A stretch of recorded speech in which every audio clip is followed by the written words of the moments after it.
স্বাগত।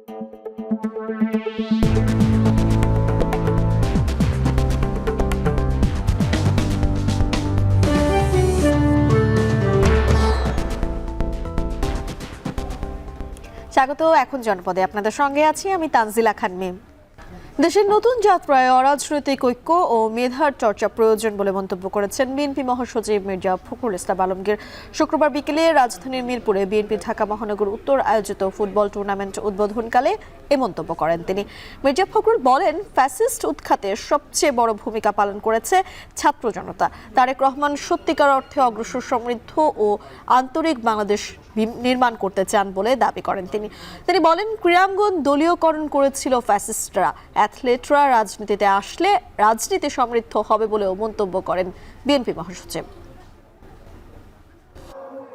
আমাদের ভারপ্রাপ্ত চেয়ারম্যান তারেক রহমান সাহেবের মূল উদ্দেশ্যটা হচ্ছে তরুণদের, যুবকদেরকে তিনি রাজনীতির একই সঙ্গে যে ক্রীড়াঙ্গনে তাদের যে পদচারণা থাকা উচিত এবং এর সার্বিক যে সংগঠন, আয়োজন এবং খেলাধুলার যে বিষয়টা সেটাতে জড়িত হওয়া উচিত, এটাই ছিল তার মূল লক্ষ্য। খালেদা জিয়ার বিদেশ যাত্রাকে কেন্দ্র করে কেউ -2 ফর্মুলার চিন্তা করলেও সে স্বপ্ন কখনোই পূরণ হবে না বলে মন্তব্য করেছেন বিএনপির স্থায়ী কমিটির সদস্য আমির খসরু মাহমুদ চৌধুরী। দুপুরে যুক্তরাষ্ট্রের নির্বাসনে থাকা বিএনপির নেতৃবৃন্দ দেশে ফেরার পর তাদের সাথে দলের প্রতিষ্ঠাতা জিয়াউর রহমানের সমাধিতে শ্রদ্ধা নিবেদন শেষে এই কথা বলেন তিনি। কথা যারা বলে এগুলো তাদের, অনেকে বলে না উইশফুল থিঙ্কিং, ইংরেজিতে বলে না আশা আর কি। ওই আশা জীবনে পূরণ হবে না। ওইটা এরশাদ পারে নাই, ওইটা 111 পারে নাই। আর এখন তো বিএনপি আজকে তার চেয়ে অনেক বেশি শক্তিশালী দল। বিএনপি ত্যাগ করে একটি পরিণত শক্তিশালী দল, সবচেয়ে শক্তিশালী দলে পরিণত হয়েছে আজকে বাংলাদেশ। সুতরাং ওই সমস্ত মন গড়া কথা বলার, ওগুলোর উত্তর দেওয়ার আমি কোনো প্রয়োজনীয়তা মনে করি। জামায়াতে ইসলামীর সেক্রেটারি জেনারেল মিয়া গোলাম পরওয়ার বলেছেন, গ্রহণযোগ্য নির্বাচনের জন্য যতটুকু সংস্কার প্রয়োজন তার শেষে দ্রুত সময় নির্বাচন দিতে হবে। গাজীপুরের ভবানীপুরে মুক্তিযোদ্ধা কলেজ মাঠে জেলা জামায়াতের কর্মী সম্মেলনে তিনি এ কথা বলেন। ফ্যাসিবাদ সরকারের আমলে মিথ্যা মামলা, মিথ্যাবাদী, মিথ্যা ট্রাইব্যুনালে সাজানো রায় দিতে ইতিহাসের বর্বরতম জুডিশিয়াল কিলিং করা হয়েছে বলে অভিযোগ করেন মিয়া গোলাম পরওয়ার। এ সময় তিনি আরও বলেন, জুলাই শহীদদের রক্তের ঋণ শোধ করতে ইনসাফ মুক্ত দেশ গড়তে হবে। সেজন্য একটি অবাধ ও সুষ্ঠু নির্বাচন প্রয়োজন। সংস্কার নিয়ে রাজনৈতিক দলগুলোর মধ্যে মতপার্থক্য তৈরি হয়েছে, জানিয়ে প্রয়োজনীয় সংস্কার শেষে একটি অবাধ সুষ্ঠু নির্বাচনের জন্য অন্তর্বর্তী সরকারকে সহযোগিতা করার জন্য সকল রাজনৈতিক দলের নিকট আহ্বান জানান তিনি।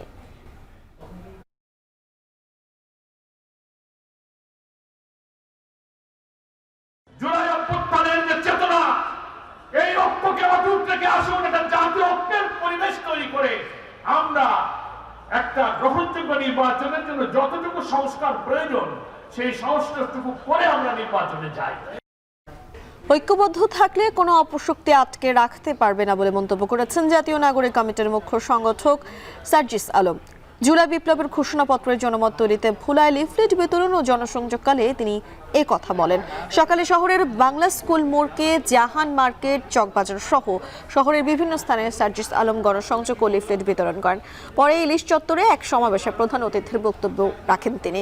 এর আগে তিনি বৈষম্য বিরোধী ছাত্র আন্দোলনের শহীদ জসিমের বাড়িতে গিয়ে পরিবারের সদস্যদের সঙ্গে দেখা করেন। জেলার অন্যান্য শহীদ পরিবারের খোঁজ খবর নেন। এ সময় জাতীয় নাগরিক কমিটির মুখপাত্র সামান্থা শারমিন এবং ভোলার সমন্বয়করাও উপস্থিত ছিলেন।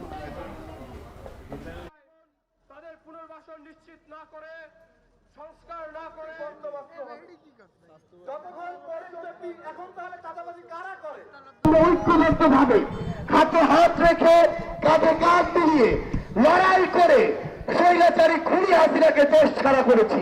বাংলাদেশকে নিয়ে যে শব্দগুলো দেখি সেই শব্দগুলো একটি ঘোষণাপত্রে লিখিত আকারে থাকা প্রয়োজন। ফুটপাতে দোকানদারি করে যে ভাইরা হোটেল চালায়, ব্যবসা বাণিজ্য করে, তাদের সাথে কথা বলেছি। আমরা তাদেরকে বলেছি তারা ঘোষণাপত্রে কি দেখতে চায়। তারা সবার আগে বলেছে তারা ওই খুনি হাসিনার ফাঁসি দেখতে চায়। জুলাইয়ের প্রেরণা দিতে হবে ঘোষণা, এই স্লোগানে জুলাই ঘোষণাপত্র প্রকাশের দাবিতে দেশের বিভিন্ন জেলায় লিফলেট বিতরণ করেছে বৈষম্য বিরোধী ছাত্র আন্দোলন ও জাতীয় নাগরিক কমিটির নেতাকর্মীরা। সকালে সিরাজগঞ্জ শহরের ইলিয়ট ব্রিজ এলাকা থেকে এই লিফলেট বিতরণ কার্যক্রম শুরু করে বৈষম্য বিরোধী ছাত্র আন্দোলনের নেতারা এরপর শহরের এস রোড, বড়বাজার সহ বিভিন্ন সড়কে নানা শ্রেণী পেশার মানুষদের মধ্যে লিফলেট বিতরণ করেন জাতীয় নাগরিক কমিটির কেন্দ্রীয় নেতারা। একই আয়োজন ছিল ঝালকাঠিতেও। সকালে জেলার প্রেস ক্লাব চত্বর থেকে লিফলেট বিতরণ শুরু করে বিভিন্ন গুরুত্বপূর্ণ পয়েন্টে যায় তারা। এ সময় জুলাই অভ্যুত্থানের শহীদদের রাষ্ট্রীয় স্বীকৃতি এবং দ্রুত সময়ের মধ্যে আহতদের বিনামূল্যে সুচিকিৎসা প্রদানের প্রতিশ্রুতি স্পষ্ট করা সহ 7 দফা দাবি তুলে ধরেন নেতারা।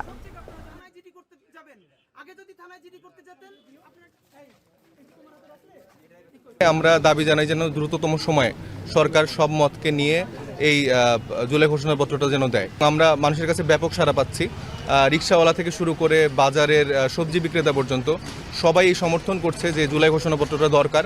আমাদের দাবি আগামী 15 তারিখের মধ্যে সরকারকে জুলাই ঘোষণাপত্রের স্বীকৃতি দিতে হবে এবং সমস্ত রাজনৈতিক স্টেক হোল্ডারদেরকে সাথে নিয়ে তারা যে ওয়াদা করেছে জুলাই ঘোষণাপত্র করবে, নতুন ইনসাফ নিশ্চিত করবার জন্য সেটা তাদেরকে করতে হবে। নতুন বছরে বই পরিমার্জন করতে গিয়ে সারা দেশে শতভাগ বই বিতরণ করা সম্ভব হয়নি বলে জানিয়েছেন প্রাথমিক ও গণশিক্ষা মন্ত্রণালয়ের উপদেষ্টা বিধান রঞ্জন রায় পোদ্দার। দুপুরে সুনামগঞ্জের মধ্যনগর উপজেলার বিশ্বেশ্বরী পাবলিক উচ্চ বিদ্যালয় ও কলেজের শতবর্ষ উদযাপন উপলক্ষে পুনর্মিলনী অনুষ্ঠানে সাংবাদিকদের প্রশ্নের জবাবে কথা বলেন তিনি। তবে ইতিমধ্যে নতুন করে বই লেখার প্রক্রিয়া শুরু হয়েছে বলেও জানান তিনি।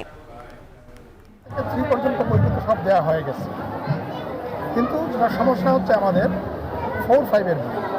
4-5 বইগুলো সব জায়গাতে দিতে পারিনি আমরা এখনো, এবং এইগুলো আমরা আশা করি এ মাসের মধ্যেই সব জায়গাতে পৌঁছে দিতে পারবো। 4-5 বই উপার্জন করতে হয়েছে বইগুলো, সেজন্য দেরি হলো। সিলেট ওসমানী আন্তর্জাতিক বিমানবন্দর থেকে চিত্রনায়িকা নিপুণ আক্তারের লন্ডন যাত্রা বাতিল করা হয়েছে। সকালে সিলেট ওসমানী আন্তর্জাতিক বিমানবন্দরে গেলে কর্তৃপক্ষ তাকে জিজ্ঞাসাবাদের জন্য হেফাজতে নেয়। ইমিগ্রেশন পুলিশ সুনির্দিষ্ট তথ্যের ভিত্তিতে তাকে জিজ্ঞাসাবাদের পর লন্ডন যাত্রা বাতিল করে। ইমিগ্রেশন পুলিশ জানায় জাতীয় গোয়েন্দা সংস্থা NSI চিত্রনায়িকা নিপুণের লন্ডন যাত্রার বিষয়ে আপত্তি তুলেছে। নিপুণের পাসপোর্ট ও নথিপত্র পরীক্ষা নিরীক্ষা শেষে যাত্রা বাতিল করা হয়েছে। ঠিক কী কারণে NSI আপত্তি জানিয়েছে তা এখনো জানা যায়নি। শীতের ঠান্ডা হাওয়ায় কাঁপছে দেশের বিভিন্ন জনপদ। পঞ্চগড়ে মৌসুমের সর্বনিম্ন তাপমাত্রা 7.3 ডিগ্রি সেলসিয়াস। কনকনে শীতে অনেক জেলায় স্থবির হয়ে পড়ে জনজীবন। আবহাওয়া অফিস জানিয়েছে 9 জেলায় বইছে মৃদু শৈত্যপ্রবাহ। ভোগান্তি বেড়েছে নিম্ন আয়ের পেশাজীবীদের। বিস্তারিত থাকছে প্রতিবেদনে। উত্তরের হিমেল বাতাসে বেড়েছে শীতের তীব্রতা। পঞ্চগড়ে দেশের সর্বনিম্ন তাপমাত্রা 7.3 ডিগ্রি সেলসিয়াস রেকর্ড করা হয়েছে। শীতার্তদের জন্য সরকারের পক্ষ থেকে 45,000 কম্বল বিতরণ করা হয়েছে। আজকে খুব ঠান্ডা, রাতে খুব কুয়াশা, প্রচুর পরিমাণ কুয়াশা। আমরা গাড়ি চালাতে পারতেছি না, খুব সমস্যা। লাইট টাইট জ্বালা দিয়ে আমরা গাড়ি চালাচ্ছি, খুব কষ্ট হচ্ছে। চুয়াডাঙ্গায় সকালে তাপমাত্রা রেকর্ড করা হয়েছে 9.3 ডিগ্রি সেলসিয়াস। আঞ্চলিক আবহাওয়া অফিস জানিয়েছে জেলার উপর দিয়ে বয়ে যাচ্ছে মৃদু শৈত্যপ্রবাহ। রাতে কিছুটা কুয়াশা থাকলেও সকালে তা কমে যায়। এদিকে সৈয়দপুরের সর্বনিম্ন তাপমাত্রা 10.8 ডিগ্রি সেলসিয়াস। সকাল উঠে এত বেশি ঠান্ডাতে হাত পা পুরো কাঁপতেছে। চুয়াডাঙ্গাতে যে পরিমাণ শীত সারা বাংলাদেশের ভিতরে সবসময় রিপোর্ট করা হয়। গরমের সময় যেরকম গরম, শীতের সময় সেরকম শীত। আবহাওয়া অফিস বলছে দেশের 9টি জেলায় শৈত্যপ্রবাহ বইছে। 17 জানুয়ারির পর রাজশাহী, রংপুর, খুলনা সহ সারা দেশে বাতাস ও কুয়াশা বাড়বে। শীত অনুভূত হবে বেশি। আজকে গতকালকের তুলনায় 2-3 ডিগ্রি সারা দেশে কিছু বেশিরভাগ অংশে 2 থেকে 3 ডিগ্রি তাপমাত্রা কমে আসছে। আগামীকালকে থেকে মোটামুটি তাপমাত্রা আমাদের রংপুর, রাজশাহী ওই ডিভিশনগুলোতে সামান্য বাড়তে পারে, এবং অন্যান্য যে ডিভিশনগুলো আছে সেটা আমাদের মিনিমাম তাপমাত্রা বা সর্বনিম্ন তাপমাত্রা বলে সেটা কিছুটা বাড়তে পারে রংপুর এবং রাজশাহী ডিভিশন এবং খুলনা ডিভিশনে। আর অন্যান্য জেলাতে প্রায় অপরিবর্তনে থাকতে পারে। তবে যেহেতু কুয়াশামুক্ত আকাশ, এখন সকাল দিকে কুয়াশা কেটে যাচ্ছে, তো দিনের তাপমাত্রাটা এখন বাড়তির দিকে থাকতে পারে। তা আগামী 2 থেকে 3 দিন আমাদের দিন এবং রাতের তাপমাত্রা ক্রমান্বয়ে সামান্য পরিমাণ বৃদ্ধি পেতে পারে। যশোরে তাপমাত্রা রেকর্ড করা হয়েছে 10 ডিগ্রি সেলসিয়াস। কনকনে শীতে বিপাকে রয়েছে খেটে খাওয়া শ্রমজীবী মানুষ। বাড়ছে শীতজনিত রোগে আক্রান্তর সংখ্যা। এই সময়ে বেশি আক্রান্ত হচ্ছে শিশু ও বৃদ্ধরা। এছাড়া দেশের অন্য স্থানে শুক্রবার সকালে সর্বনিম্ন তাপমাত্রা ছিল রংপুরে 12.2, কুড়িগ্রামের রাজারহাটে 10.8, দিনাজপুরে 9.7, নীলফামারীর ডিমলায় 10.8, ঠাকুরগাঁও 9.2, লালমনিরহাটে 10.8 ও গাইবান্ধায় 10.7 ডিগ্রি সেলসিয়াস। সুরাইয়া আক্তার, এখন। শীতের শুরুতেই চট্টগ্রামের মাংসের বাজারে বেড়েছে পাতিহাঁসের বেচাকেনা, চাহিদার সাথে সমান তালে বেড়েছে সরবরাহ। কিন্তু চাঁদপুর ও বরগুনার মাছ বাজারে সরবরাহ কম থাকায় বেড়েছে সব ধরনের মাছের দাম। চট্টগ্রামের মাংসের বাজারে পাতিহাঁসের চাহিদা বাড়লেও রাজহাঁসের চাহিদা তুলনামূলক কম। বাজারের প্রতিটি পাতিহাঁস বিক্রি হচ্ছে 550 থেকে 600 টাকায়।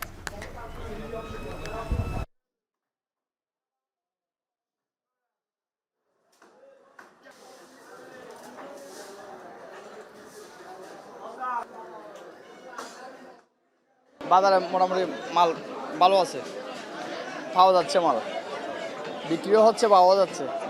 3টা নিচে ড্রেসিং সহ নিচে 2250। নতুন বাংলাদেশ গড়ার লক্ষ্যে এসো দেশ বদলায় পৃথিবী বদলায় স্লোগানে মাগুরায় অনুষ্ঠিত হলো সাইক্লিং প্রতিযোগিতা। সকালে জেলা প্রশাসন ও জেলা ক্রীড়া অফিসের আয়োজনে এই প্রতিযোগিতা অনুষ্ঠিত হয়। শহরের স্টেডিয়াম গেট থেকে এই প্রতিযোগিতা শুরু হয়ে 10 কিলোমিটার পথ পাড়ি দিয়ে ধলহরা রাস্তায় গিয়ে শেষ হয়। প্রতিযোগিতায় মোট 5টি ক্যাটাগরিতে বিভিন্ন প্রতিষ্ঠানের শিক্ষার্থী সহ মোট 80 জন প্রতিযোগী অংশ নেন। পরে প্রতি গ্রুপ থেকে একজন করে বিজয়ীকে পুরস্কৃত করা হয়। আর প্রথমবারের মতো এই প্রতিযোগিতায় অংশ নিতে পেরে উচ্ছ্বসিত প্রতিযোগীরা। নতুন প্রজন্ম যাতে লেখাপড়ার পাশাপাশি খেলাধুলার প্রতি আগ্রহী করতে এবং তারা যেন বিপথগামী না হয় সেজন্যই এই আয়োজন জেলা প্রশাসনের।